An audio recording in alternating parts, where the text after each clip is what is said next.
it's necessary that I make this video.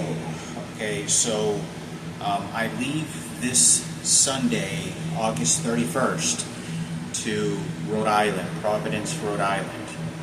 And for the last week and probably last 2-3 weeks, I have been posting relentlessly on Craigslist. And I have a posting ad on there, as you can see on there, and I did post it on Instagram, the little flyer thing. Well, I'm not getting any good responses at all, and I'm not able to find a place on Craigslist. And I'm also emailing people, like messaging people crazy on Facebook, and there really isn't that many ads even on Facebook, let alone even on Craigslist. And every place that I'm finding is like $750, $800, and I know that whoever's controlling the situation is controlling my living environments. They're controlling everything that details down to the very bones of every detail that they can do, like basically keep me in this penitentiary makeshift environment that they're placing me in. The streets, the locations, whether I'll be even able to live there or not. Now, I've already gone through homeless shelters on there, and I'm looking at the pictures. They already know I'm going to show up. So they're intentionally going to try to throw me out to the streets and try to Bible harass me and do this whole Ken Cooper harassment for Kenneth over there. Now, I am feeling very strongly about this, that I'm going to have to leave. I don't know where I'm going to go. Once I get there, I probably have to get maybe one night at most at a hostel. I don't even think they have hostels there, which is like bunk beds. I'm probably going to get a hotel room for one night and then sleep outside, homeless, because I'm being forced to. There is a couple of residencies that I did check. There was this, looks like an Asian guy that said he had a basement for $500. And then he had a room for like $750, and it was month to month. But I don't know what those types of living conditions are going to be. But he did say he had a $500 basement that he can give me to a place to live while I go to school and earn my GED.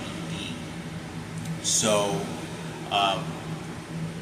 I'm going to go there. I already talked to him over the phone. His name is Jack, is what he said. So when I get there, I'm going to call him and see if he still has a place. There's another place that is like $250 weekly, which is like way too much money. Like, they're making sure that they give me the most expensive cost of any living environment. They're trying to charge me the most at every place because I know I'm going there, so they can deprive me of any financial resources. So the less money that I have in my wallet and pocket, the less opportunities and choices I'm going to be able to make, and that's why they're doing that. So I don't know who's in control of the circumstances. My flight is early in the morning. I don't know if I'll go to North Carolina or what it is, but I have to get my dental work done. So I'm going to have to they're not going to let me go to school. There's no explanations. They're not going to let me to school and they're going to sabotage me. They're going to keep fucking doing that. So I have to get my dental work done, so I have to figure out what state I'm going to have to wait. There's already hints in the conversations with the people that I'm talking to that they're going to try to make me forced to wait up for a year to get my dental insurance program finally working. And the reason they want to do that is because they want to postpone everything as they can and delay everything as much as they can, because they know that my life expectancy is likely to develop cancer and die, and they just keep doing that. So whoever's designing this program, like not the dental program, but whoever's designing and deciding where I'm going to live, how much I'm going to be paying, there is to make it as haggling and delaying as they can. So I'm making this video to keep updates on what's kind of going on. I leave early in the morning. All I have with me is a backpack. I'm going to have to be thrown back to the streets. And I had no choice but to be sleeping on the streets. I've responded to 10 ads in the last 3 days, if not more, for Craigslist ads, places to live, and nobody's responded, but maybe 2 people. And one of the people that responded sent me a pornographic photo of an individual with bending over, showing their penis and testicles in a photo. I don't know who's sexually trying to solicit me and harass me with this photo, but it was a Craigslist ad, and so I'm making this video because I don't know who's responsible for doing this. This is why I believe this is being done illegally. Whoever responded to my email address sent me a photo like of a transgender bent over with waiting to be for sex, for anal sex.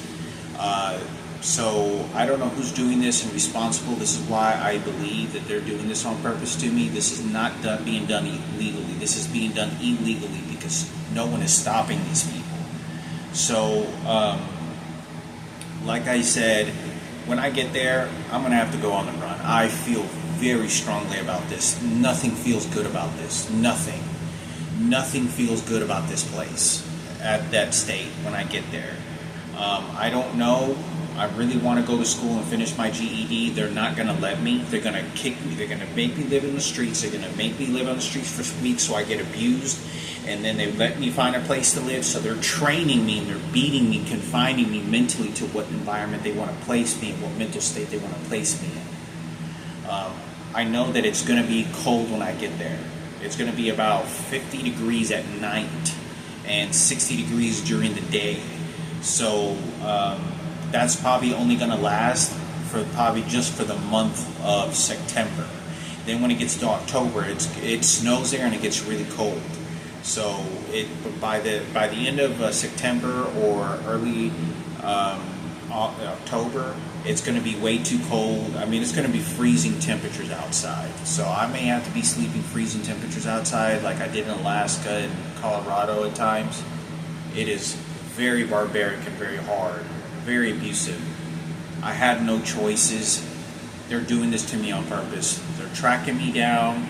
They're going to track my flight down, American Airlines, because I'm heading toward New York, because you have to fly over New York where the World Trade Center collapsed and the terrorist attacks happened to get to Rhode Island, because it's past that. So they're gonna follow me in the American Airlines. The flight attendants, the flight pilots, and all the people in the airlines and the airport know who I am when I get there. So, like I said, I'm not looking for trouble. I'm not looking anything to have, nothing more than just to find a place to live and finish my GED and get my dental work done as soon as possible. Because when that is over with, I still try to apply for other classes to learn a skill trade. And I still have so many other things and places I have to go. But like I said, I plan to return to Dallas. They already know what my plans are. I'm going to return to Dallas. They do not want me in Dallas at all. Okay? And I'm not joking about this. I'm being harassed and threatened. You have no idea. I have an individual here that was telling me that he had a gun and was threatening me, and he's manipulating me because he doesn't want me to go talk to my mother's sister, which is her triplet, and my brother Marco. So he's threatening me that he has a firearm so that I keep that fear and state of mind to do what he says and I go over there. I'm not joking about this. I take this very serious because he says he has a gun and he says he has a group of people, but he wasn't necessarily targeting me, but I know what he meant he was. But he was talking about he has a whole bunch of people and he was about to fight somebody and he could harm anybody he wants because he has the power to. So I'm taking this very serious. Like I said, I'm going to head over to Rhode Island. I don't know where I'm going to go. If I have to leave, it'll probably be one of the states, hopefully, that has an insurance program, and then I'll have to wait up to a year. But they're going to keep delaying everything and make it as difficult as they can to prevent me from doing what I want to do, to keep me contained and confined. And that's why they already sabotaged my teeth when I was in Vermont by not allowing me to have a dentist appointment, and I kept on calling them and they wouldn't let me until my teeth got all these cavities and I have a root canal that needs to be completed. So if they're able to do that to me in Vermont while I was there, they're going to do the same thing to me at Rhode Island and many other states. And they're going to also delay it and postpone it as long as they possibly can. So, like I said, I don't know who's out there that can listen. I need to also, when I get there, I'm going to be making a doctor's appointment because I need to get up cholesterol My doctor's not really wanting to help me get cholesterol medication because I'm at high risk for heart attack and stroke.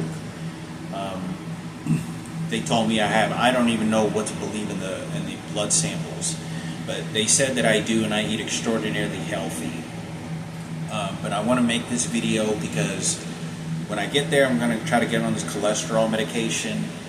It's very unusual that I have a high cholesterol because I'm not that obese, but they tell it I'm like that of somebody that's very obese.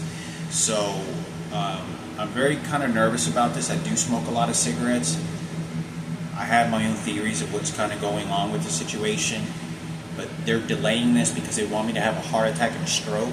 And the less access I have to reach out to people in the heterosexual community, they're straight women, and know that I can reach out to people that can help me, the longer they can delay that, the less likely it is that I'm going to be able to do what I want to do and be able to have my freedom. So they can keep me contained until I have a heart attack and stroke, and then I won't be able to function. They'll disable me from going anymore to the entertainment business or entertainment world, reaching out to celebrities, Mariah Carey or whoever it may be, that can help me about what the harassment, because Sofia Vergara, who is a celebrity, and she's a Mexican Colombian beautiful woman. She looks a lot like my sister. They know who these celebrities are and what's going on about Miguel raping Frankie, and all the gay community protecting him and treasuring him as a hero, as Miguel, the rapist. And so, like I said, I really want my freedom. I'd live a low-key life if I could, but they're not allowing me to, so I have to reach out to people that are going to be able to help me, because these people aren't going to help me. I'm already being manipulated and harassed on all the emails and text messages nearly. The person I just got done speaking to just sent me a text message, and they're in a big war, in a big fight against me, because they know that I'm the inheritor of my father's real estate and money that apparently got all robbed through the people that were working with my mother, because my mother's disabled now. So this is going to be a big war between me and my siblings, because all my brothers, every single one of my brothers are gay. I'm the only straight one. I'm the only straight individual in my entire family, other than my biological mother. But I think it's important for me to say this because everyone knows what I'm saying. So whenever they respond to me in emails and text messages, and when I talk to them over the phone, they begin sort of talking about the subject about, no, you don't control your mother, I do. No, you're not going to take your mother's money, I say who's going to get it. They don't know anything about my mother's life and family and what had happened and what my dad wanted and what was going on. They're making it upon their choice in their gay community and transgender to take control over my mother's and father's real estate and value of money. And they're strictly going after me because they know all my brothers are gay. This is all the gays and transgenders against me. So I need to make this video desperately, that when I get there, I'm not going to go live at the homeless shelters at the church. I'm just not. I'm just going to get up and fucking leave, because I've just now looked up the shelters pictures that they have on Google to see who's the ministers, the people that are showing up there. I can see their pictures. They know they're waiting for me there. They're waiting to harass me and threaten me, and they want to excuse the rapes and everything that happened because Miguel didn't go to prison.